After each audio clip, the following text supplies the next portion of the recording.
예수님의 이름으로 간절히 기도드립니다. 아멘.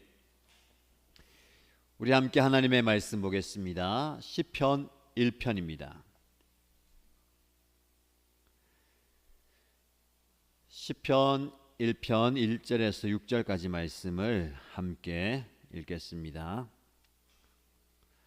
복 있는 사람은 악인의 꾀를 따르지 아니하며 죄인의 길에 서지 아니하며 오만한 자의 자리에 앉지 아니하며 오로지 주님의 율법을 즐거워하며 밤낮으로 율법을 묵상하는 사람이다.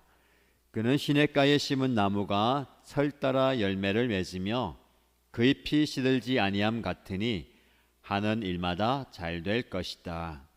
그러나 악인은 그렇지 않으니 한낮 바람에 흩날리는 쭉정이와 같다. 그러므로 악인은 심판받을 때에 몸을 가누지 못하며 죄인은 의인의 모임에 참여하지 못한다. 그렇다. 의인의 길은 주님께서 인정하시지만 악인의 길은 망할 것이다. 아멘. 우리 인생에 연습이 있다면 참 좋겠죠. 한번 연습해보고 또 익숙해지면 실전으로 들어가는 그런 것 말입니다. 그런데 인생에는 연습이 없습니다. 바로 실전이잖아요. 잘못했는데 더 잘할 걸 하면서 다시 시간을 되돌려 보고 싶거나 다시 할게요 하지 못하는 게 우리 인생입니다. 우리는 이 순간을 단 한 번 밖에 살 수가 없습니다.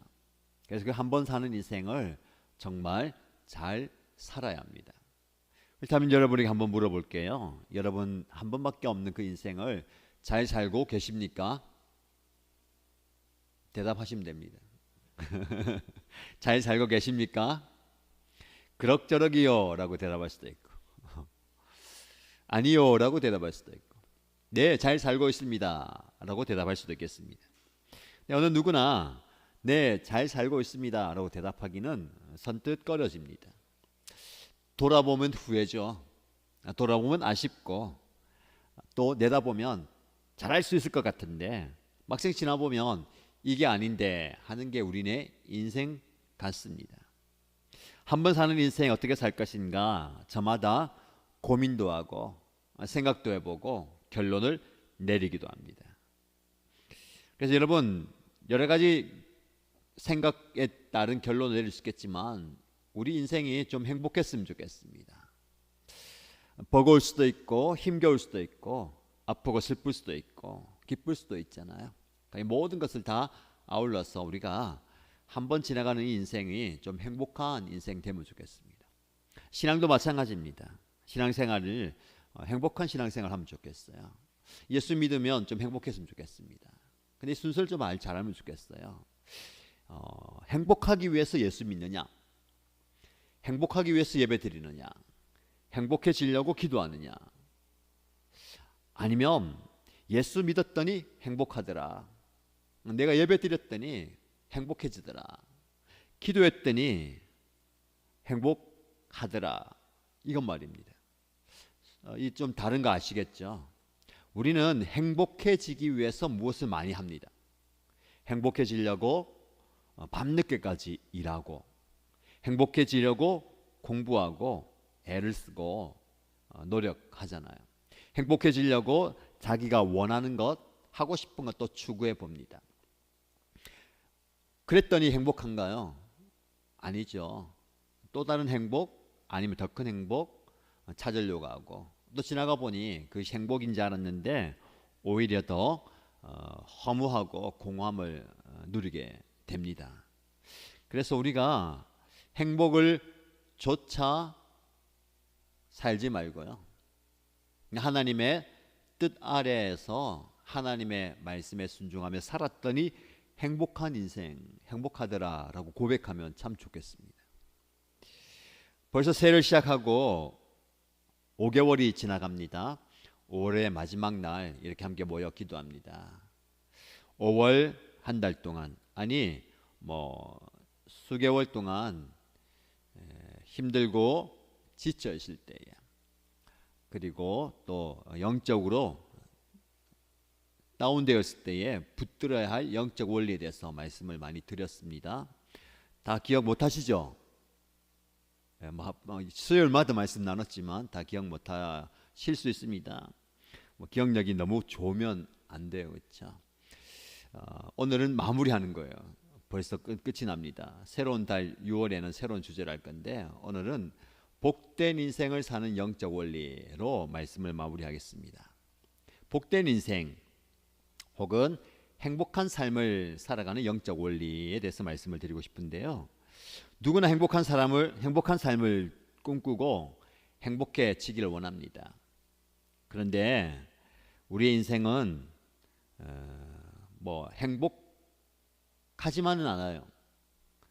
행복을 추구하지만 행복을 방해하는 것들도 참 많이 있습니다. 우린 그것을 고통이라고도 얘기하고요, 슬픔이라고도 얘기하고 아픔이라고도 얘기하는데 누구나 그 고통과 아픔과 슬픔이 있습니다. 근데 흔히 사람들은 내가 겪는 그 고통이, 내가 겪는 아픔과 슬픔이 우리를 불행하게 만든다라고 생각합니다. 나를 힘들게 만드는 고통이나 나를 아프게 만드는 그 어려운 문제가 나를 불행하게 만든다라고 생각해요. 그러나 여러분, 고난과 시련이 오더라도 우리가 어떤 자세로 그것을 대하느냐, 어떤 선택을 하느냐에 따라서 우리 인생이 달라집니다. 우리에게 일어나는 일 자체는 바꿀 수가 없습니다.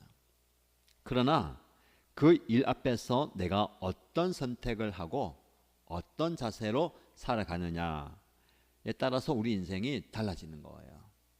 불행한 일이 다가와도, 고통이 엄습해 와도 그 가운데서 우리는 행복하게 살 수가 있습니다. 그래서 여러분 이렇게 해서 이해하시면 좋을 것 같아요. 수학적인 공식처럼 생각할 수도 있겠지만 우리는 고통이 커지고 아픔이 많아지고 슬픔이 가득하면 행복이 줄어든다고 생각합니다. 그래서 이 아픔과 고통과 슬픔이 행복을 삼켜버린다고 생각해요. 그러니까 여러분, 이 행복은요, 더 큰 의미로 생각하면 좋겠습니다. 이 행복이란 큰 그릇 안에 우리 인생에 있는 고통과 아픔과 괴로움과 시련이 다 들어있는 거예요. 아시겠습니까? 무엇이 더 큰지. 우리의 행복이 더 커요. 우리의 복이 더 큽니다. 근데 그 큰 행복 안에 우리가 겪게 되는 아픔, 괴로움, 슬픔이 다 들어있다라는 거예요. 오늘 본문의 말씀은 우리 하나님께서 우리에게 이미 행복한 사람이다, 복 있는 사람이다 라고 선포합니다. 이렇게 하면 네가 행복해질 거야 라고 말하지 않고요, 너는 이미 행복한 사람이다 라는 겁니다. 행복을 쫓아가는 사람이 아니고 이미 행복한 사람, 복 받은 사람이에요. 그래서 내가 이 복 안에 있다라는 겁니다. 1절 말씀을 보시면 복 있는 사람은 이라고 얘기해요. 저와 여러분들이 이미 하나님께 주시는 복을 받았다라는 겁니다. 이게 성경에 있어서 굉장히 중요한 원리입니다. 우리 로마서 말씀을 묵상하죠. 로마서 말씀은 이미 구원받았다고 생각했던, 율법 아래에서 온전한 의를 이루고 있다고 생각했던 그 로마 안에 있는 유대인들을 향해서 바울이 여러분들이 율법을 받았다고, 할례를 받았다고 의로운 사람이 아닙니다.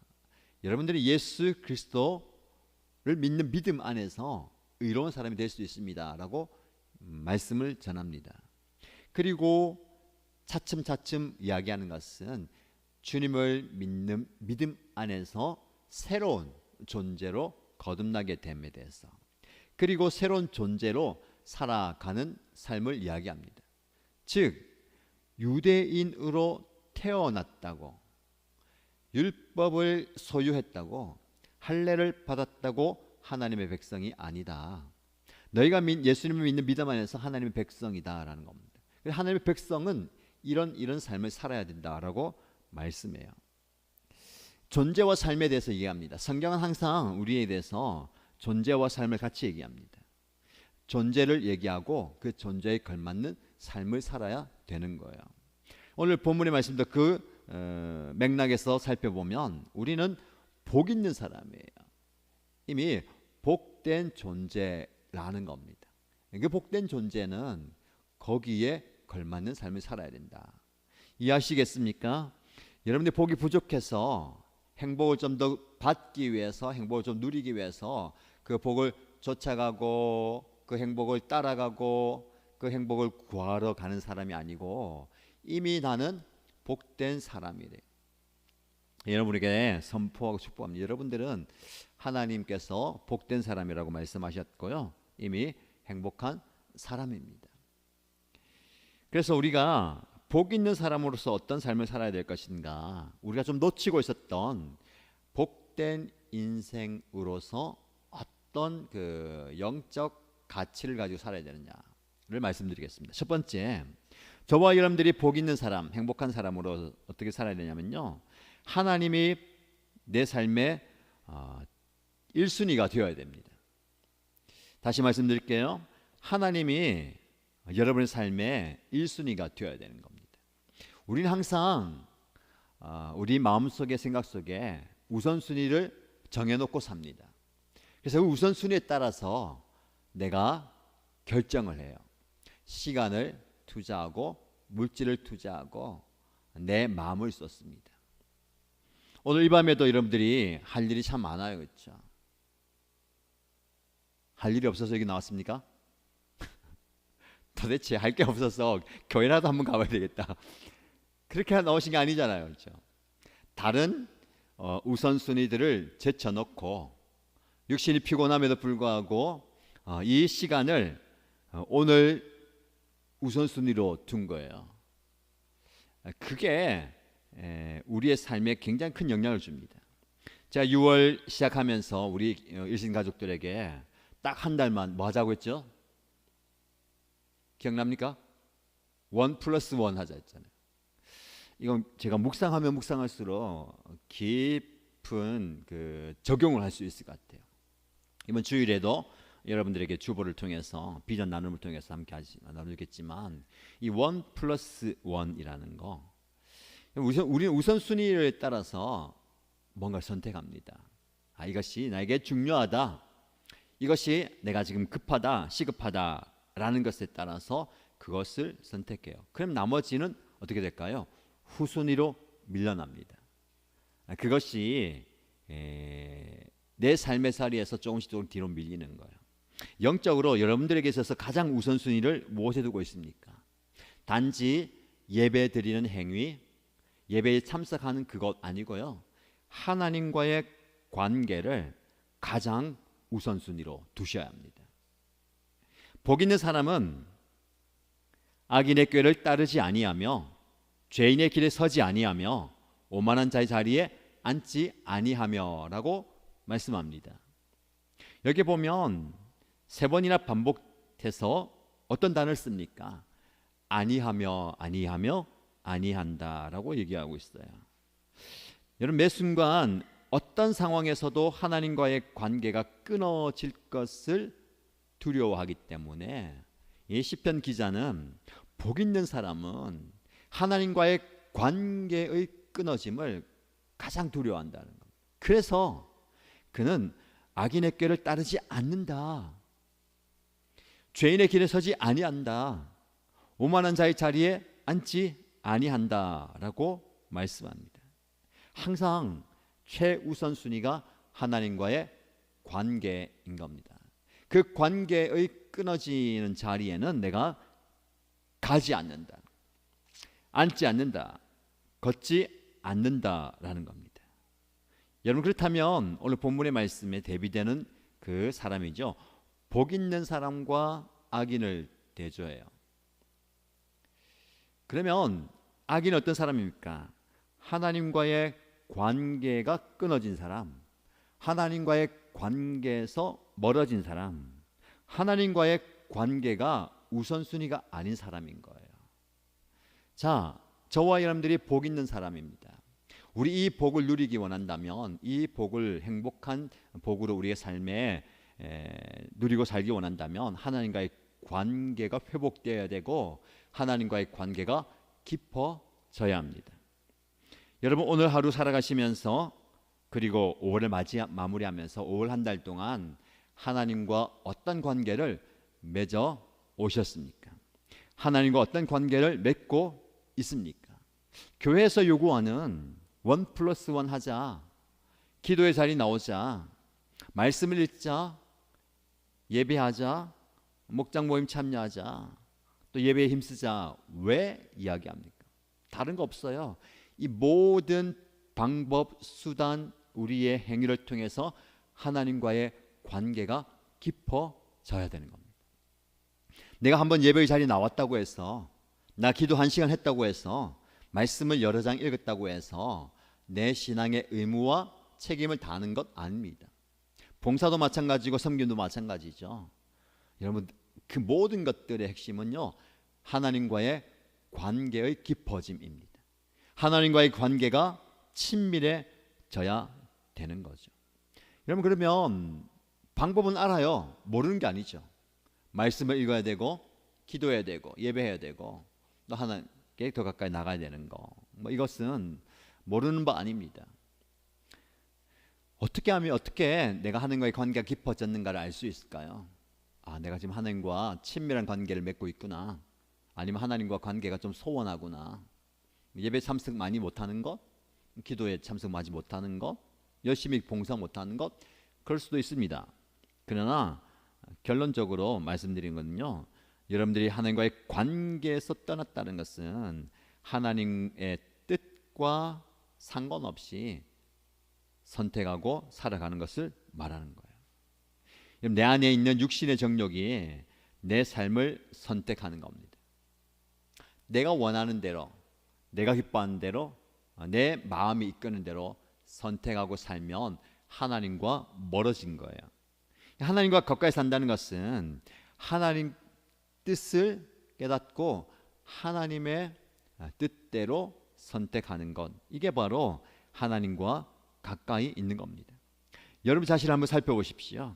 여러분의 마음에, 여러분의 생각에, 여러분의 삶에 하나님께서 1순위가 맞는지, 언뜻 내 삶의 주인이 나인 것처럼 여기며 살아가지만 사실 내 안에 숨어있는 육신의 정욕이 그 마음의 주인이 되어 있는 거예요.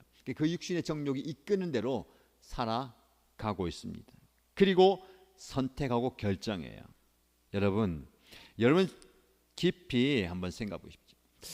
내 마음에 있는 육신의 정욕대로 선택하고 결정하며 살아가는지, 하나님께서 원하시는, 하나님께서 기뻐하시는 뜻대로 살아가는지, 이걸 말하는 거죠. 여러분들이 행복한 삶 산다는 것은 하나님과 친밀한 관계, 깊은 사귐의 관계 속에서 살아가는 겁니다. 매 순간순간 여러분들이 하나님과의 깊은 관계를 회복하시고 깊이 친밀하게 지내시기 바랍니다. 자, 그럼 복 있는 사람, 행복한 사람은 두 번째 영적 원리대로 살고 있는데요. 그 복 있는 사람은 두 번째, 말씀을 기준으로 삶을 살아갑니다. 다시 말씀드릴게요. 말씀의 기준으로 삶을 살아가는 거예요. 저마다 자기 나름대로의 기준으로 생각하고 판단하고 선택합니다. 우리 기준이 다 있어요. 그렇죠. 여러분들이 생각할 때도 작은 삶에서부터 신앙생활까지 자기의 기준이 다 있거든요. 그 기준으로 자신을 돌아보기도 하고 다른 사람들 판단하기도 하고 또 신앙생활 합니다. 근데 우리는 우리의 기준을 내 생각과 내 살아온 데 맞추지 말고 하나님의 말씀의 기준으로 삼아야 합니다. 말씀이 내 삶의 기준이 되어야 되는 거예요. 우리의 기준을 좀 내려놓을 필요가 있습니다. 저마다의 기준을 가지고 서로를 대한다면 공동체가 어려워집니다. 서로 다른 기준이에요. 길이도 다르고 모양도 다른데 그 틀을 가지고 다른 사람과 목장과 교회와 성도들을 비추면 어려운 거예요. 저마다의 기준을 가지고 교회 오지만 교회 공동체 안에서는 저마다의 기준을 다 내려놓고 하나님의 말씀의 기준으로 나 자신을 보고 서로를 보아야 될 것입니다. 혹시라도 저와 여러분 가운데 마음이 어려운 이유가 무엇입니까? 상대방을 통해서 공동체 안에 마음이 어려운 대부분의 이유가요, 내 기준에 안 맞는 거예요.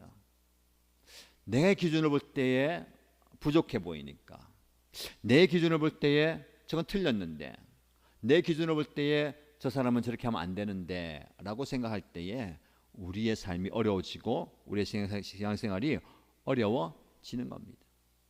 우리의 기준을 좀 내려놓고요, 말씀의 기준을 삼아야 됩니다. 그렇다면 뭐 있는 대로 다 받아줘야 됩니까? 그게 아니고요, 말씀의 기준으로 우리 함께 자라가야 되는 거예요. 그럼 사실 내 기준보다 하나님의 말씀의 기준이 훨씬 더 정확하고 까다로워요. 우리가 좀 마음을 바꿀 필요가 있습니다. 여러분, 내 기준으로 따라서 나를 판단하지 마시고 말씀의 기준에 우리 맞춰야 돼요. 그럼 우리가 조금 정신을 바짝 차리고 말씀의 기준에 맞게 우리의 삶을 조정할 필요가 있습니다. 사실 기준은요, 자기에게 적용해야 됩니다. 내 기준은 다른 사람을 판단하고 다른 사람을 정죄하는 것으로 하면 안 되죠. 로마서 말씀 묵상하죠. 자기를 돌아보지 못하고 다른 사람을 판단하는 그 유대인들에 대해서 책망하시잖아요. 그렇죠? 여러분, 우리가 하나님의 말씀의 기준으로 나를 비추어 봐야 됩니다. 그래서 그 말씀의 기준에 맞게 우리가 조금 성장하고 성숙해야 됩니다. 우리가 말씀을 읽고 기도하고 예배하고 신앙생활 한다는 것은요, 그 기준에 맞게 우리의 삶을 재조정하는 거예요. 그래서 바울이 디모데에게 권면한 말씀이 무엇입니까?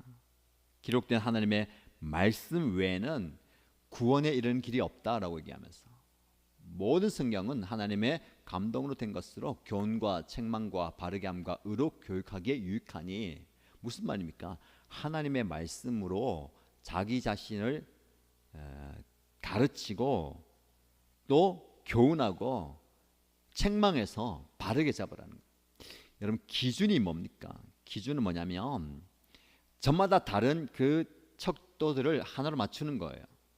그리고 어그러져 있거나 굽어져 있는 것을 반듯하게 만드는 겁니다.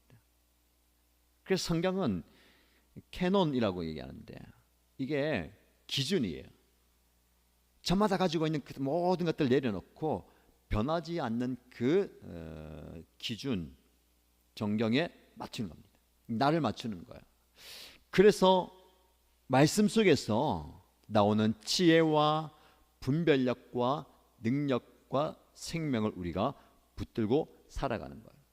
그래서 말씀이 나를 이끌어 가야 됩니다. 말씀이 우리 인생을 이끌어 가야 됩니다. 하나님의 말씀을 인생의 기준으로 삼고 가는 사람이 행복한 사람입니다. 왜냐하면 그 말씀을 통해서 우리는 지혜로운 선택을 할 수 있고 그 선택을 통해서 능력을 발휘하는 거예요. 그리고 분별력 있는 삶을 살 수 있는 겁니다. 인생을 살면서 우리가 겪게 되는 그 아픔과 시련과 고난이 많이 있잖아요. 그렇죠? 그러나 그것을 통과하면서 우리는 이런 결론을 냅니다.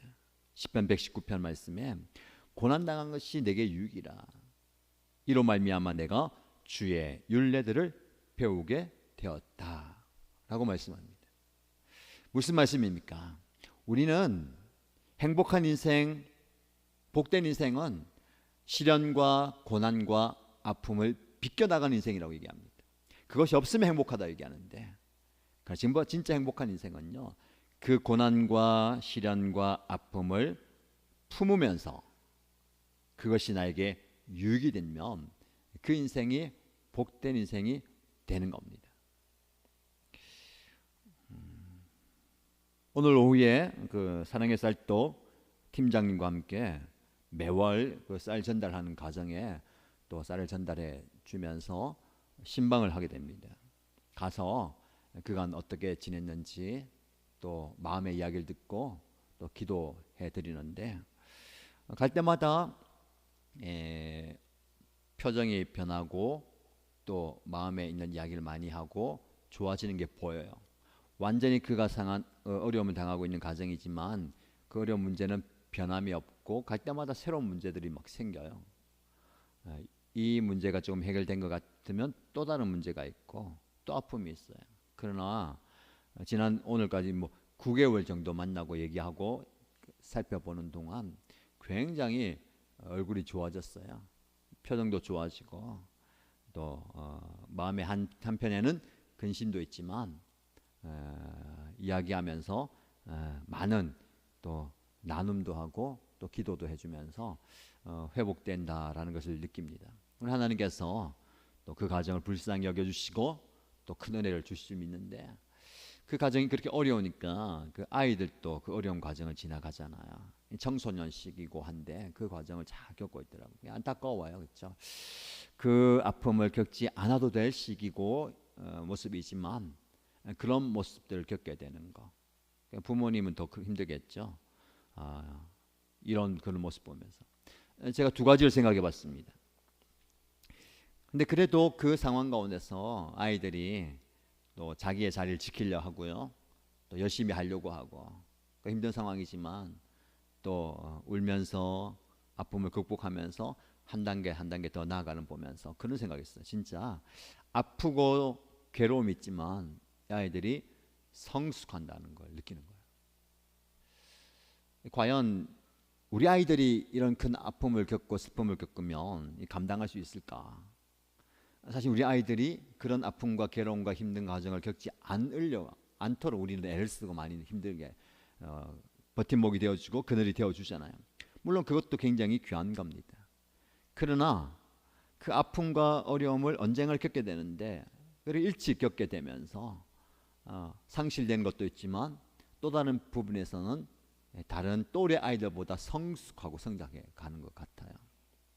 또 이거 첫 번째 느낀 거고 두 번째 느낀 거는 그 과정 속에서 우리 예수님을 만나고 하나님의 만지심을 함께 경험하면 좋겠다는 거. 이런 생각이 강하게 들었습니다.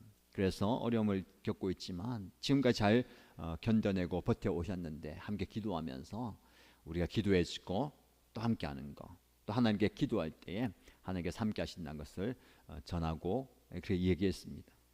그 분에게 그 가정에 우리가 기대하는 온전한 믿음은 없어도 그래도 예수 믿는 사람들이 우리를 위해서 기도해주고 이렇게 마음을 나눌 수 있고 이 아픔을 이야기할 수 있으면서 함께 이겨나간다는 것, 그리고 우리가 믿는 하나님이 그에게 그 가정에게 또 소개가 되고 또 위로가 되고 또 함께 기도하는 그런 힘이 된다는 것에 대해서 굉장히 감사를 드렸습니다. 무슨 말씀을 드리고 싶으냐? 여러분들 우리가 당하는 시련과 고난은 주님이 우리로 하여금 복 있는 선택을 하게 만들고요, 지혜로운 선택을 하게 만들고 능력 있는 선택을 하게 만들기 위해서 하나님께서 우리를 훈련시키는 거예요. 그 안에서 우리가 말씀을 기준으로 삼도록 우리가 훈련되는 겁니다. 복 있는 사람은 하나님의 말씀을 인생의 기준으로 삼아서 매사에 판단하고 선택할 때에 그 말씀을 통해서 삶을 살아가는 겁니다. 이 두 번째 행복한 사람, 복 있는 사람의 영적 지표고요. 세 번째, 복 있는 사람은, 행복한 사람은요, 하나님이 주시는 하늘의 복을 사모하면서 사는 사람입니다. 복 있는 사람은 하나님이 주시는 복을 사모하며 누리며 사는 사람이에요. 2절 말씀을 보시면 오로지 주님의 율법을 즐거워하며 밤낮으로 율법을 묵상하는 사람이다. 말씀에 사로잡혀 있는 사람이에요. 말씀을 묵상하고 말씀을 즐거워한다는 거예요. 그런 사람은 어떤 그 은혜를 경험합니까? 3절에 그는 시냇가에 심은 나무가 철따라 열매를 맺으며 그 잎이 시들지 아니함 같으니 하는 일마다 잘 될 것이다 라고 말씀합니다. 하나님은 그 복 있는 그 사람을 시냇가에 심은 나무처럼 축복해 주십니다. 이 시냇가에 심은 나무는요, 주변 환경에 영향을 받지 않습니다. 가뭄으로 인해서 모든 식물이 다 타들어갈 때에 가장 복된 나무는 시냇가에 심긴 나무예요. 그 시냇가로부터 물을 공급받아서 철따라 열매를 맺는 나무입니다. 시들지 않는다는 거예요. 저와 여러분들이 누리는 복이 이 복입니다. 철따라 열매를 맺는다는 거.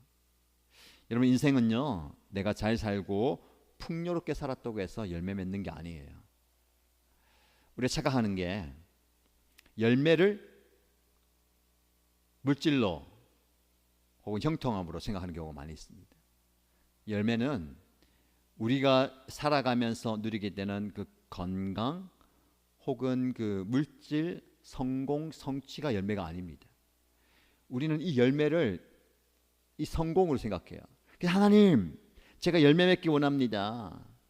열매 맺고 싶어요 해서 돈이 많이 벌었어요. 이게 열매라고 생각합니다. 근데 어느 자리에 올라갔어요.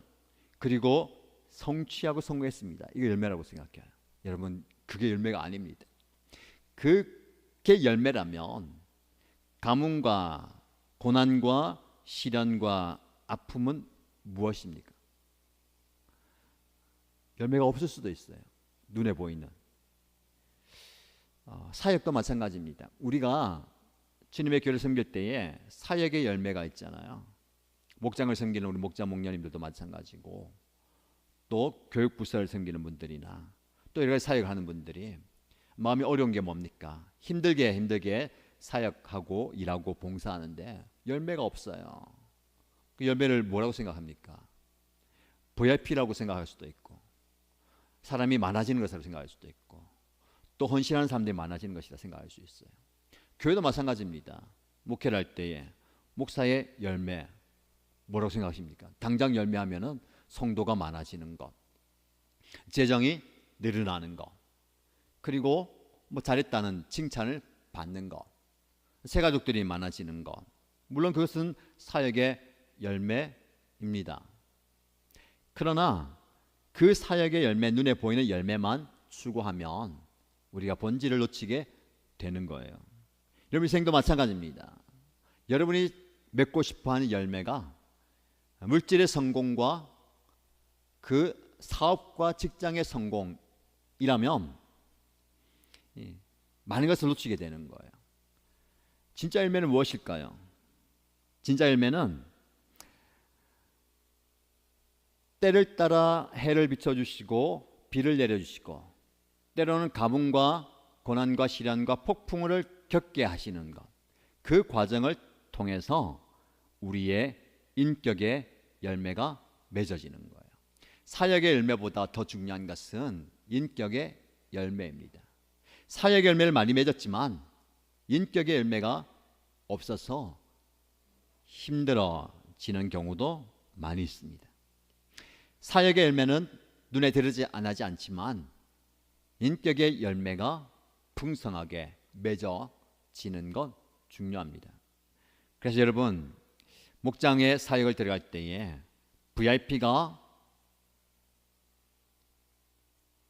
오지 않는 것, 목장 식구들이 많이 모이지 않는 것, 목장이 뜻하는 대로 원하는 대로 돌아가지 않는 것 때문에 힘들어하면 안 되는 거예요.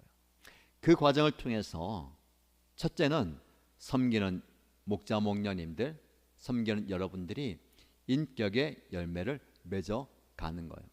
인내를 배우게 되고, 오래 참음을 배우게 되고, 기도를 배우게 되고, 하나님 앞에 겸손해지고, 하나님의 뜻을 구하게 되고, 하나님께 간절히 기도할 때에 하나님의 때를 보게 되고, 하나님께서 하신다라는 그런 마음, 그런 낮아짐을 배우게 되는 겁니다. 그래서 여러분이 겪고 있는 그 모든 과정들이 때로는 성공과 실패를 오가고, 때로는 올라갔다 내려갔다를 반복하기도 하고, 때로는 기쁨과 슬픔을 경험하는 그 모든 과정이 여러분들의 아름다운 인격의 열매를 맺어가는 과정이다라는 것을 기억하시기 바랍니다.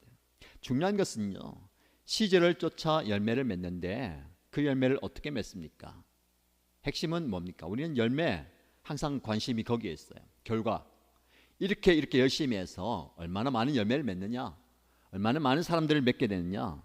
여러분, 열매는 내가 노력한다고 열매 맺는 게 아니에요. 여러분들이 애를 쓴다고 해서 많은 열매 맺는 게 아닙니다. 하나님이 주셔야 되는데 우리가 초점을 가져야 되는 것은요, 시냇가입니다. 시냇가. 이 나무가 얼마나 크냐, 얼마나 가지가 많이 뻗어졌느냐, 얼마나 잎이 무성하느냐, 얼마나 뿌리가 깊이 들어갔느냐가 중요한 게 아닙니다. 어디에 있느냐가 중요한 거예요. 시냇가에 있는 거예요.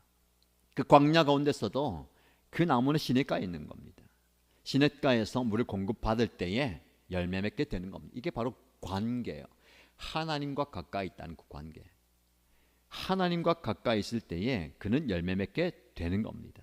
그래서 여러분, 이 땅에 눈에 보이는 복, 열매보다 하늘의 복을 추구하면서 나가셔야 되는 겁니다. 예수님께서 그걸 아셨기 때문에 포도나무 비유를 하면서 나는 포도나무요, 너희는 가지다. 가지가 열매를 많이 맺으려면 어떻게 된다고요? 나무에 붙어 있어야 된다라고 말씀하시는 거예요. 그 핵심은 붙어 있는 겁니다. 떨어지면 죽는 거예요. 떨어지면 열매 맺지 못하는 겁니다. 하나님과 붙어 있을 때에 하늘의 열매를 맺게 되는 겁니다. 저와 여러분들이 주님과 함께 있음으로 하늘의 복을 받기를 축복합니다. 이미 저와 여러분들 하늘의 복을 받은 사람이에요. 근데 그 복보다 세상의 복에 시선을 빼앗겨서 우리가 잃어버리는 것이 참 많이 있습니다.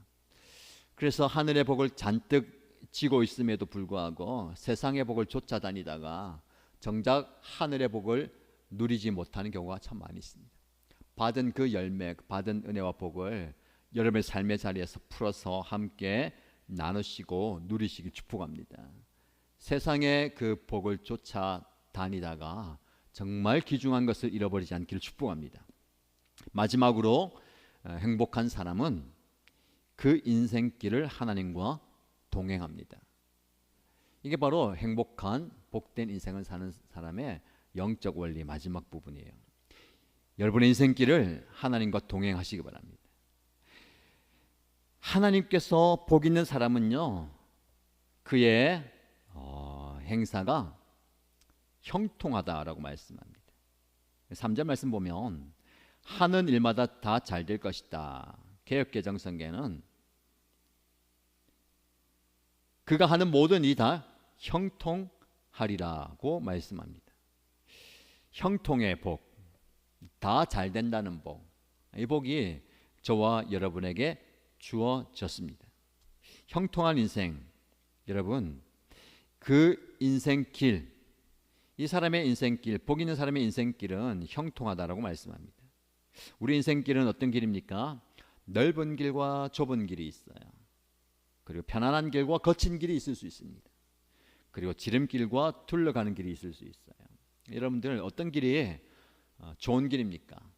아니 어떤 길을 우리가 가야 됩니까? 성경은 우리에게 넓은 길로 가지 말고 좁은 길로 가라고 얘기하고 있어요. 편안한 길로 가지 말고 거친 길로 가라고 얘기하고 있어요. 지름길로 가지 말고 둘러가는 길로 가라고 얘기하고 있습니다. 왜요? 잠언 14장 말씀에 어떤 길은 사람이 보기에는 바르지만 그 필경은 사망의 길이다. 우리가 생명의 길을 가야 되거든요. 죽음의 길이 아니라. 많은 사람이 간다 하더라도 넓은 길로 가고 편안한 길로 가고 지름길로 간다 하더라도 그 길이 사망의 길이라면 가면 안 되는 겁니다. 우리는 생명의 길로 가야 돼요. 그래서 우리가 우리 인생길에 형통이 무엇인가를 잘 봐야 됩니다. 요셉을 형통한 자의 대표 자로 이야기하는데 그도 형통한 인생을 살았잖아요. 형통한 인생을 살기 위해서 그가 넓은 길, 편안한 길, 지름길로 간 게 아니에요. 좁은 길을 걸었고 거친 길을 걸었고 둘러가는 길을 겪었어요. 근데 성경은 그를 형통한 사람이라고 얘기합니다. 결론은 무엇입니까? 그러면 우리가 빨리 가느냐, 편안하게 가느냐가 중요한 게 아닙니다. 더디게 가도 둘러가도 힘들게 가도 목적지에 제대로 도착하는 게 바로 형통한 사람이에요. 여러분 어떤 길을 가고 계십니까? 지금 좁은 길을 갖고 계십니까? 나는 주님처럼 십자가의 길을 가고 있다라고 말씀하십니까? 나는 지금 삥 둘러서 가고 있다라고 말씀하십니까? 여러분 그 길이 아무리 거친 길이라 하더라도, 여러분이 걷는 그 길이 정말 좁은 길이라 하더라도, 여러분이 가는 길이 삥 둘러가는 그 길이라 하더라도 목적지로 가는 길이어야 되는 거예요. 목적지로 가는 길이 바로 우리가 가야 되는 길입니다. 무작정 좁은 길을 선택하는 것 아니고요, 무작정 거친 길을 가는 것도 아닙니다. 넓은 길이라고 다 좋은 길입니까? 성공한 후에 더 비참해지는 사람들이 있을 수 있어요. 그럼 좁은 길이라고 다 좋은 길입니까? 좁은 길을 가다가도 넘어지고 쓰러지고 어려움을 겪는 사람들이 있습니다. 편안한 길이 좋습니까? 편안하게 사는 사람은 인생에 닥치는 저항을 견디지 못하고 쉽게 주저앉아 버려요. 지름길이나 둘러가는 길도 마찬가지입니다. 어떤 길을 가느냐가 중요한 게 아니라 목적지와 닿는 길이어야 돼요. 그래서 여러분 지금 가고 있는 그 길을 정말 잘 살펴봐야 합니다. 나는 지금 어떤 길을 가고 있는가? 내 목적지가 분명히 보이고 그 목적지를 향해서 가고 있는가라는 겁니다. 여러분들이 그 목적지가 분명하다면 넓은 길을 갈 때에 하나님께서 여러분에게 분별력을 주실 겁니다. 그 목적지가 분명하다면 여러분들이 그 좁은 길을 갈 때에 하나님께서 위험하지 않도록 지켜주실 것입니다. 거친 길을 갈 때에 그 길의 목적지가 분명하다면 하나님께서 단단한 신발을 준비시켜 주셔서 무사히 지나가게 하실 겁니다. 편안한 길을 가고 계십니까? 그 목적지가 분명하다면 방심하거나 유혹에 빠지지 않도록 하나님께서 일깨워 주실 겁니다. 지름길을 갈 때에 교만하지 않도록 우리를 붙들어 주실 것입니다. 우리에게 필요한 것은요, 무턱대고 분별 없이 좁은 길, 거친 길 선택하는 게 아니라 목적지가 분명해야 됩니다. 그래서 하나님께 기도해야 됩니다. 하나님, 제 길에, 제 인생에, 제 사역에 분명한 목적지를 보여주십시오. 그게 확실하면 우리는 어떤 길이든 갈 수가 있습니다. 근데 많은 분들이 그게 분명하지 않으니까 내가 길을 가고 있음에도 불구하고 헤매는 겁니다. 확신이 없는 겁니다. 중간에 포기하고 주저앉아 있고 자그마한 어려움에도 더 진전하지 못하는 겁니다. 여러분, 저와 여러분들이 분명한 목적지를 보십시다. 그렇다면 그 목적지가 어디일까요? 주님과 동행함으로 주님께서 이끄시는 곳일 겁니다. 그래서 우리가 계속해서 교회적으로 달려가고 있지 않습니까? 또 공동체적으로 달려가고 있습니다. 하루하루를 살아가기도 하고 한 달을 살기도 하고 이 분기를 살아가면서 우리는 이 길을 함께 가고 있습니다. 여러분들 주님과 동행하고 계십니다. 그리고 사역자들, 동력자들과 함께 가고 있습니다. 지치지 마시고 함께 가십시다. 그 목적지, 개인의 목적지가 분명하고 또 목장의 교회의 목적지가, 공동체의 목적지가 분명한 그곳을 향해서 달려가십니다. 예수님은 그의 모든 인생의 길이 한 곳을 향해서 가고 있었어요. 십자가를 향해서 가고 있습니다. 그 십자가를 향해서 갔기 때문에 흔들리지 않고 어떤 길이든 가셨어요. 넓은 길에도 좁은 길에도 거친 길에도 돌아가는 길에도 골고다 길도 가셨습니다. 그 십자가를 바라보았기 때문에 저와 여러분들이 바라보아야 할 그 십자가는 무엇입니까? 어디입니까? 그곳을 향해서 저와 여러분들이 지치지 않고 또 기쁨으로 더 나가서 행복하게 가십시다. 힘들다고, 아프다고, 슬프다고, 어렵다고 행복하지 않는 것이 아닙니다.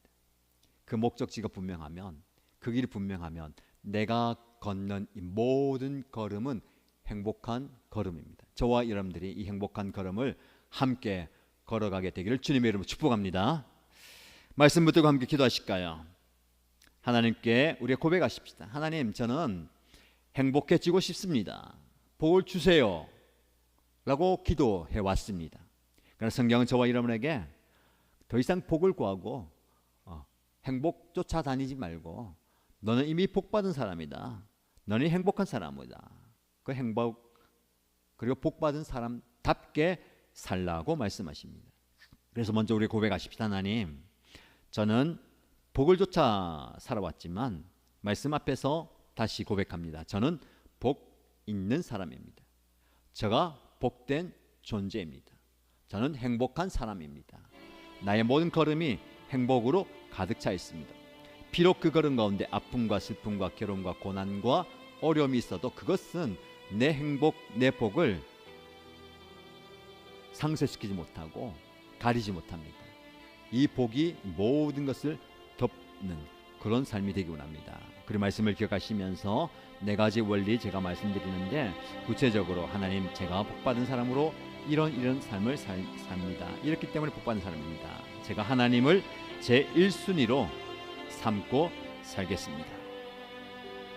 그리고 하나님의 말씀의 기준으로 살겠습니다. 그리고 하나님 주시는 하늘의 복을 사모하겠습니다. 마지막으로 나의 인생길에 하나님과 동행합니다. 사실은 이렇게 해서 복받는 게 아니고요, 복받은 저와 이런 인생을 살아야 합니다. 이런 인생 살겠습니다. 이렇게 살아갑니다 라고 고백하면서 하나님께 말씀 앞에 기도하겠습니다. 함께 기도합니다. 하나님 아버지, 하나님께서 오늘 본문의 말씀, 하나님 말씀을 통해서 우리 자신을, 나 자신이 복 있는 사람이라고, 복된 존재라고, 행복한 사람이라고 선포하심에 감사합니다. 나도 이 말씀에 근거하여서 내 입술로 고백합니다. 나는 하나님으로부터 복받은 존재입니다. 하나님 나를 복 있는 사람으로 세우셨사오니 나는 복 있는 사람입니다. 나는 행복한 사람입니다. 하나님, 내 인간적인 생각과 세상적인 사고방식에 짓눌려서 복을 추구하며 행복을 따르며 행복을 좇으며 살아왔던 내 인생, 하나님 지금부터 내 생각을 바꾸옵니다. 나는 하나님 말씀에 근거하여서 주님의 말씀에 힘입어서 나는 복 있는 사람, 나는 행복한 사람이라고, 나는 하나님께 복받은 존재라고 선포합니다. 세상이 뭐라고 하든지, 악한 영들이 나에게 뭐라고 하든지, 나는 이 하나님께서 나에게 이런 복된 존재라고 선포하였습니다. 복된 존재로서 복된 삶을 살기 원합니다. 아버지 하나님께서 내 인생의 최우선순위인 것을 고백합니다. 내가 생각하고 내가 선택하고 내가 결정할 때에 하나님과의 그 관계를 잃어버리지 않게 하여 주시고, 하나님과의 그 관계에 맺기 위한 모든 것들을 가장 우선순위에 두고 선택하게 하여 주시옵소서. 그래서 내가 하나님과의 깊은 관계, 사귐의 관계 속에 들어가게 하여 주시옵소서. 그 관계를 방해하는 모든 것들을 다 우선으로 보내게 하여 주시옵소서. 세상에 좋은 것들, 세상에 필요한 것들, 세상에서 해야 될 것들, 그것이 내 최우선순위가 되지 않게 하여 주시고, 먼저 하나님을 찾는 것, 하나님을 만나는 일에, 하나님과 교제하는 일에 그것이 나의 최우선순위가 되게 하여 주시고, 하나님 자체가 내 삶의 우선순위가 되기를 원합니다. 그런 삶을 살겠습니다. 하나님의 말씀이 내 삶의 기준임을 고백합니다. 세상의 기준으로 살지 않게 하여 주시고, 하나님의 말씀의 기준으로 나를 돌아보게 하시고, 나를 세워가게 하시고, 나를 끌게 하여 주시옵소서. 하나님의 말씀의 기준으로 살아가게 하여 주시고, 말씀이 나를 끌게 하시고, 말씀이 나를 세워가게 하여 주시고, 말씀이 나를 일으키는, 하나님의 말씀이 나를 끌어가는 삶이 되게 하여 주시옵소서. 하나님의 말씀의 기준으로 합당한 삶이 되게 하여 주시고, 하나님의 말씀이 나를 끌어가는 하나님의 말씀을 깊이 묵상하며 그 말씀이 끌림에 받는 존재가 되게 합니다. 그 말씀이 끌림을 받는 삶이 되게 합니다. 그 말씀이 끌림을 받는 삶이 되게 원합니다. 주님, 하늘에 주시는 복, 하늘에 주시는 하늘의 복을 사모하게 하여 주시옵소서. 이 땅에 많은 복 때문에 나의 시선이 가지 않게 하여 주시고, 하나님 주시는 하늘의 복을 바라보게 하시고, 하늘의 복을 받아 누리며 살게 하여 주시옵소서. 내가 사익의 열매도 필요합니다. 그러나 하나님 모든 과정을 통해서 나의 인격의 열매가 맺어지게 하여 주시옵소서. 아버지, 하나님 주신 그 사익의 열매뿐만 아니라 내 인격의 열매를 맺어가게 하여 주시고, 하늘의 복들이 나의 삶 속에 풍성하게 하여 주시옵소서. 하나님, 주님께서 나의 삶의 여정 가운데 항상 함께하여 주시고, 그 함께함이 나의 형통이라 복음을 보게 하시옵소서. 잘 되는 것, 잘 사는 것, 성공하는 것이 중요한 것이 아니라 어떤 상황, 어떤 순간에서 하나님과 동행하며 하나님과 함께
여기서 기도할 때에 우리의 삶의 자리와 우리 사역의 현장을 하나님께 올려드리며 기도하십시다. 내 삶의 자리가 척박한 황무지라 하더라도 시냇가에 심은 나무가 철을 따라 열매를 맺는다고 하셨습니다. 우리는 그 열매 결과를 바라보지만 더 중요한 것은 시냇가에 심은 나무가 되어야 합니다. 여러분이 뿌리를 내리고 영양을 공급받아야 할 시냇가는 어디입니까? 나에게 영적 공급함을 채워주는 그 시냇가, 거기에 뿌리를 내리시고요, 주님으로부터 영양분과 물을 공급받기 원합니다. 그 공급이 있어야 우리는 열매 맺게 됩니다. 하나님, 내 삶의 자리를 주 앞에 올려드립니다. 나는 지금 연약하고 부족하고 또 아픔과 슬픔과 연약함이 있지만 하나님께서 공급해 주시는 그 시냇가에서 영적인 은혜를 공급받습니다. 그 은혜를 부어주셔서 감사합니다라고 기도하시고요, 열매를 위해서 기도할 때에 우리는 계속해서 눈에 보이는 그 사역의 열매만 추구했습니다. 그러나 그 사역의 열매와 함께 우리가 추구해야 될 것은 여러분이 사역과 섬김의 현장 가운데 있을 때 그곳에서 인격의 열매를 맺어야 될 것입니다. 우리가 섬기는 분들도 마찬가지입니다. 목장 식구들, 우리 성도들이 이 모든 과정을 통해서 아름다운 인격의 열매를 많이 맺어가게 하여 주옵소서. 연단받고 훈련받아서 하나님의 사람으로, 하나님의 백성으로 잘 세워지기 원합니다. 모든 과정을 잘 감당할 수 있는 은혜 달라고 함께 우리의 삶의 자리와 사역의 현장을 올려드리며 기도하겠습니다. 하나님 아버지, 우리의 삶의 자리를 주 앞에 올려드립니다. 나의 삶의 자리가 여전히 황무지 같고 척박한 그 광야 같은 곳입니다. 잠시도 하나님의 은혜가 아니면 살아갈 수 없는 존재입니다. 전쟁터와 같은 그 치열한 삶의 현장 가운데 우리가 힘겹게 살아가고 있습니다. 아름다운 하나님께서 주신 열매를 맺기 위해서 우리가 시냇가에 심은 나무가 되어야 되겠습니다. 해마다 시마다 철마다 아름다운 열매 맺기 위해서 아름다운 것을 쓰기 위해서 시냇가에서 공급받는 은혜가 있어야 되겠습니다. 물을 공급받고 영양을 공급받는 것처럼 하늘의 은혜를, 하나님의 능력을, 하나님의 역사를 공급받고 원합니다. 내가 뿌리 내려야 할 시대가 어디입니까? 예배의 자리, 말씀의 자리, 기도의 자리, 하나님의 은혜의 자리에 내가 벗어나지 않게 하여 주시고 떠나가지 않게 하여 주시고 내가 뿌리 내려야 할 그 자리에서 뿌리를 내리게 하여 주시고 내가 있어야 할 그곳에서 있게 하여 주시고 내가 지켜야 할 그 자리에 지켜서 그곳이 하나님께서 역사하시는 시냇가가 되게 하여 주시고 하나님께서 물을 공급하시는 시냇가가 되게 하여 주시고 하나님께서 아름다운 능력을 베푸시는 시냇가가 되게 하여 주시고 나의 가정의 자리, 나의 섬김의 자리, 나의 사역의 자리, 나의 목장의 자리가 아름다운 시냇가가 되기 원합니다. 주님, 그곳에서 하나님께서 물을 공급하여 주시고 은혜를 공급하여 주시고 능력을 공급하여 주시고 성령의 역사를 공급하여 주시고 성령의 역사를 공급하여 주시고 그래서 하나님이 아름다운 열매를 맺어내게 하시되 사역의 열매뿐만 아니라 아름다운 인격의 열매를 맺어가게 하시옵소서. 모든 과정을 통해서 섬기는 주의 종들이 아름답게 세워지게 하시고 하나님의 사람으로 훈련받고 인간되게 하시고 아름답게 천금같이 나오게 하시옵소서. 우리의 입술과 우리의 생각과 우리의 눈과 마음과 몸이 정결하게 하시고 정결하게 섬기게 하시고 하나님의 온전한 정성하는 사람으로 온전히 세워지게 하시옵소서. 이를 기도하며 그나마 하나님의 역사를 내려주옵소서. 하나님 아버지, 우리 목양하는 우리가 섬기는 기도하며 섬기는 주의 종들이 우리 목장 식구들이 아버지의 성도들이 아름다운 인격의 열매를 만들어가게 하시옵소서. 그들의 생각이 다듬어지게 하시고 그들의 시선이 헷갈리시고 생각을 맡겨지게 하시고 그들의 말이 다듬어지게 하시고 그들의 사고방식과 행동과 삶의 양식이 변하게 하시고 내 삶의 모든 부분들이 하나님 보시기에 아름답게 변화되게 하시고 성장하고 숨쉬게 하시옵소서. 그렇게 아름답게 자라가는 모습을 보게 하시옵소서. 그렇게 아름답게 변하는 모습을 보게 하시옵소서. 변화의 역사, 회복의 역사, 아버지 하나님의 평화 보게 하시옵소서. 이를 위해서 기도하며 간구하며 잡게 하는 구하기 주여 주님의 교회가 아름답게 온전히 세워지게 역사하여 주옵소서. 아버지 하나님, 은혜가 넘치게 은혜 내려주시옵소서. 아버지 하나님, 역사하여 주시고 은총을 허락하여 주시옵소서. 아버지를 바라보며 주 앞에 나는 주의 하나님이 아버지 하나님이 전해를 주시옵소서. 아버지 하나님 기억하고 구하며 잡혀 나가게 하시고 하나님의 은혜를 구하며 잡혀 나가게 하시고 주님의 그처를 경험하며 주님 앞에 나아가게 하시옵소서. 삶의 깊은 자리에서 하나님을 만나게 하시고 하나님의 은혜 경험하게 하시고 주님의 생 경험하게 하시고 주님의 바라보는 주 앞에 나가게 하시고 아버지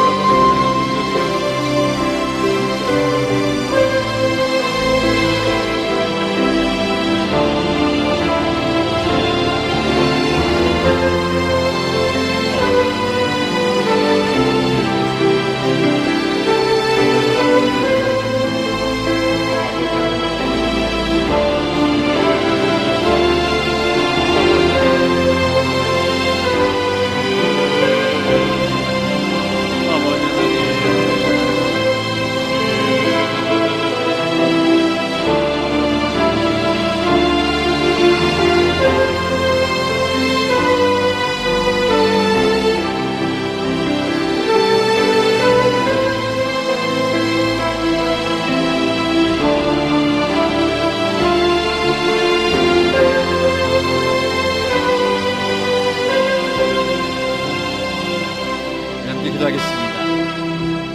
기도할 때에 우리의 앞날을 좀 내다보면서 하나님께 헌신하고 결단하고 다짐하는 기도 한번 주겠습니다. 우리가 좀 기도를요, 뭐 이거 하게 해주세요, 이거 할 수 있도록 도와주세요, 이거 주세요 라는 기도보다는 하나님, 제가 이렇게 하겠습니다, 이렇게 살겠습니다, 이렇게 헌신합니다, 이런 삶을 살겠습니다, 이런 기도 드리면 좋겠습니다.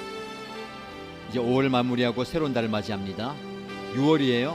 6월은 전반기 마무리하는 달입니다. 6월 한 달 동안 하나님, 제가 이렇게 살겠습니다. 6월 한 달 동안 하나님과 깊은 관계를 맺겠습니다.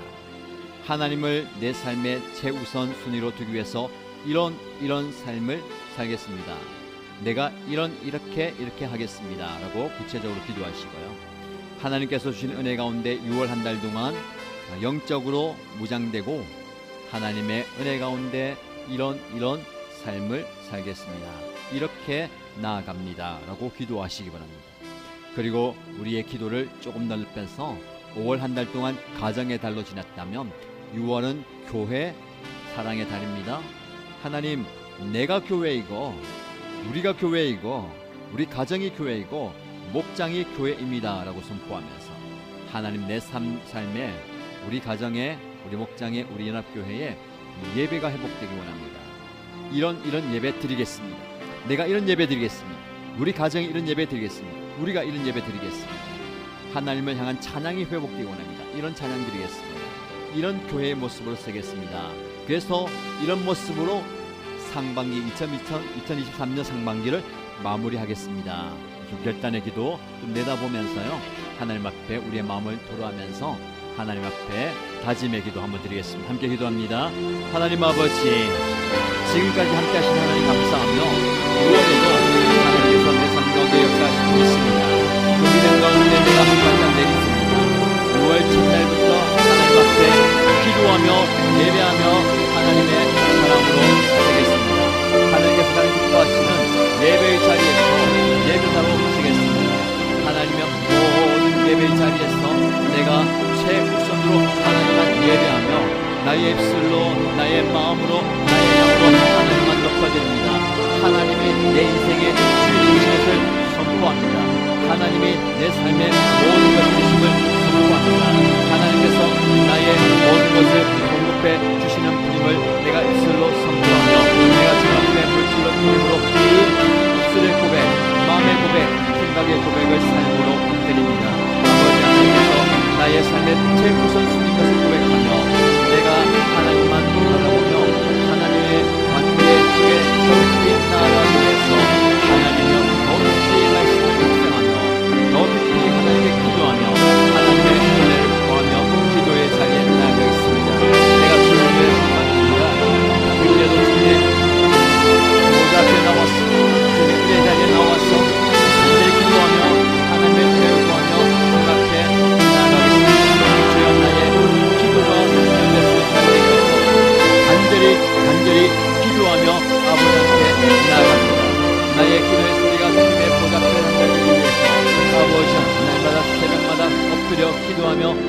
기도하며 나아갑니다. 나의 기도 제목뿐만 아니라 나의 사랑하는 가족을 위해서, 목장식구들 위해서, 우리 일신교회 성도를 위해서 간절히 기도하며 중보의 자리에 서겠습니다. 간절한 기도의 자리에서 주님을 은혜를 구하며 그들의 연약함과 아픔과 그들의 고통과 실소를 대변하며 주 앞에 중보의 자리로 나아갑니다. 모세가 이스라엘 백성을 중보했던 것처럼 우리 성도들을 중보하며 민족을 중보하며 연약한 자들의 아픔과 고통과 상처를 부여안고 주 앞에 올려드립니다.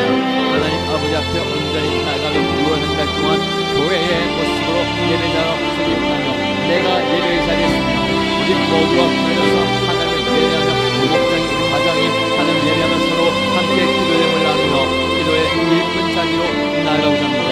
서로의 마음을 나누며 서로 위로하며 격려하며 함께 아름다운 모습을 쓰기 원합니다. 아버지 하나님 목장에서 하나님을 예배하며 외출을 인도하며 아버지 하나님 목에 하나님을 돌려드리 목장 안에서 하나님을 영광이 되며 외출과 함께 인도하며 아버지 하나님을 그런 목장으로 내 어린 자리에 서겠습니다. 내 앞에 서겠습니다. 내가 기도하며 헌신하며 주 앞에 나아갑니다. 우리 목자들 하나님의 내 영적인 인생을 주여 주여 우리 말씀 안에서 갈 수 있도록 하나님의 은혜 안에 행복한 삶을 살아갈 수 있도록 기도하며 기도하며 그들의 모든 연약함을 끌어모으며 그들에게 신뢰하며 말씀을 전하며 그들을 위해서 헌신하겠습니다.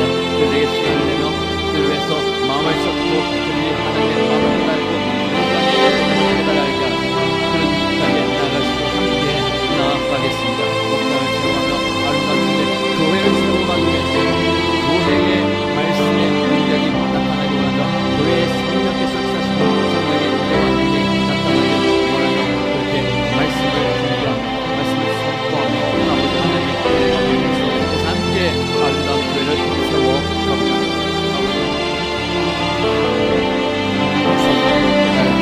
그 영혼을 위해서 그를 구원하기 위해서 자신을 인도하기 위해서 그와 함께 마음을 나누며 삶을 나누며 간절히 기도하며 기도에 열구하며 아버지 하나님의 역사하심을 구하며 아버지 그렇게 기도하는 중입니다. 그렇게 많은 앞에 함께 나아가겠습니다. 그를 함께 하겠습니다. 그것이 시간을 보내주니 그를 위해서 나의 마음을 전하며 아버지 하나님의 마음을 그 자리에 서서 그를 함께 일어서 함께 있어서 기도하며 나의 하나님의 말씀에 보고 기도하겠습니다.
다음 기도 제목 드리겠습니다.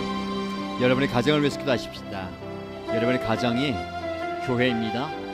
우리 가정이 교회의 기능과 역할을 잘 감당할 수 있도록 예배가 회복되게 하시고 성령의 임재가 있게 하시고 하나님을 찬양하며 기도하며 하나님의 역사를 경험하는 현장 되기 원합니다. 아직까지 인격적으로 주님을 만나지 못한 가족을 위해서 기도하실 때에 주님 올해 안에 만나주시고 하나님의 때를 앞당겨 주시고 하나님께서 역사하여 주옵소서. 그래서 우리 가정 안에서 예배가 계속해서 일어나게 하시고 교회의 기능을 잘 감당하는 가정 되기 원합니다 라고 기도하시기 바랍니다. 우리의 기도에 영역을 넓혀서 목장을 위해서 기도할 때에 목장 또한 교회입니다. 그 교회의 기능을 잘 발휘할 수 있도록 목장 안에서 치유와 회복과 구원의 역사, 생명 살림의 역사가 일어나게 하여 주옵소서. 섬기는 목장 목녀님들, 섬기는 목장 식구들 은혜 더하여 주옵소서.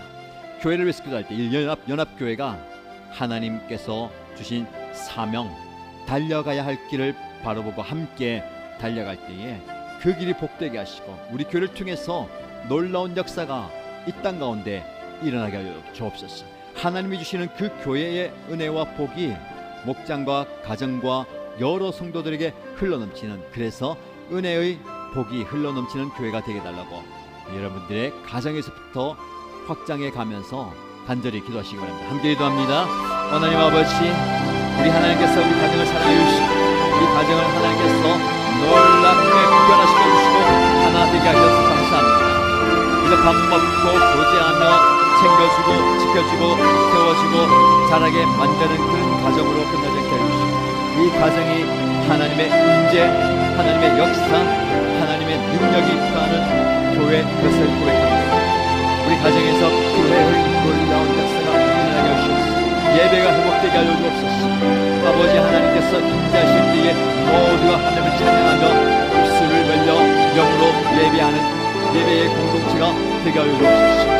아버지 하나님께서 은혜 부어주실 때에 아직까지도 인격적으로 주님을 만나지 못한 우리의 가족들, 아버지 하나님께서 불쌍히 여겨주시고 우리의 부모님을 구원하여 주옵소서. 우리의 배우들 구원하여 주옵소서. 우리의 자녀들을 구원하여 주옵소서. 형제 자매를 구원하여 주옵소서. 그래서 함께 하나님을 예배할 때에 예배의 감격과 기쁨과 은혜가 넘쳐나게 하여 주옵소서. 하나님의 때를 남겨주시고 주님께서 역사하실 때에 그의 발걸음을 옮겨주시고 그의 생각을 주장하여 주시고 예수 이름 앞에 굴복하며 무릎 꿇는 역사가 일어나게 하여 주시옵소서. 주님께서 놀랍게 인도하여 주시고 삶과 환경과 마음과 모든 것들을 충만하여 주시옵소서. 아버지 하나님이 우리의 가장 또한 하나님의 은혜가 아름다운 영적인 되게 해주시고 아버지 하나님의 식구들이 모여있는 목장을 심어주기에 이 목장이 하나님의 은혜 가운데 교회의 결정을 나가시도록 해주시옵소서. 하나님을 향한 예배가 말씀을 위해 해주시고 기도할 때 기도의 역사가 나타나게 해주시옵소서. 순고함에 간절히 기도할 때에 이제 모든 한국과 은혜를 해주시고 아버지 하나님의 지금 중에서 회복과 치유와 놀라운 은혜가 일어나게 해주시고 경고성을 깨어나게 해주시고 문제 해결이 나게 해주시고 아픔과 상처가 되게 해주시고 하나님 놀라운 역사를 경험하는 귀한 예배의 날 역사 현장 치유 현장 우리 현장 수행의 역사 구원의 역사를 나게 해주시고 아버지 부활들이 구원하여 목장이 해주시고 회복의 하나님 아버지 해주시고 아버지 하나님 열정이 해주시고 신앙이 해주시고 열심히 해주시고 믿음의 복되게 하시고 사랑의 복되게 하시고 은혜가 복되게 하시고 아버지 하나님의 하셨으면 영복되게 하시옵소서. 그렇게 해주시고 연합교회가 하나님의 은혜 가운데 하나님이여 예배하는 공동체 아버지 하나님의 사명을 이루는 공동체가 되게 하시옵소서.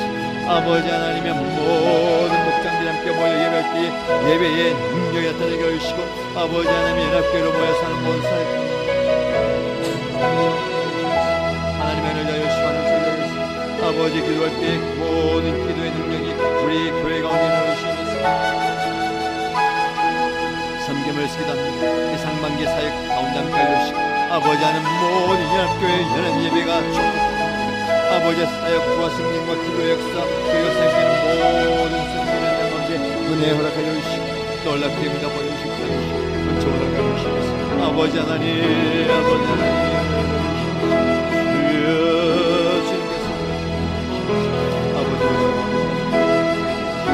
아버지 하나님 능력의 공동체가 되시고 회복의 공동체가 되시고 도움의 공동체가 되시고 사랑의 공동체가 되시고 하나님의 은혜를 경험하는 공동체가 되시고 아버지 하나님의 기적을 경험하는 공동체가 되시고 아버지 하나님의 역사를 경험하시고 아버지 하나님께서 인도하시고 하나님께서 놀랍게 하시는 아버지 하나님께서 주관하시는 아버지 하나님께서 역사를 공동체가 되시고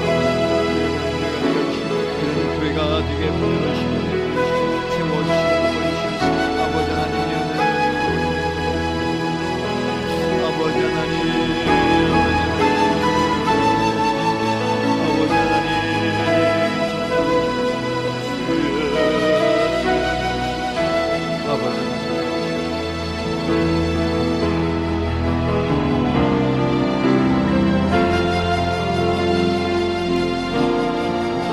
기도 제목드립니다.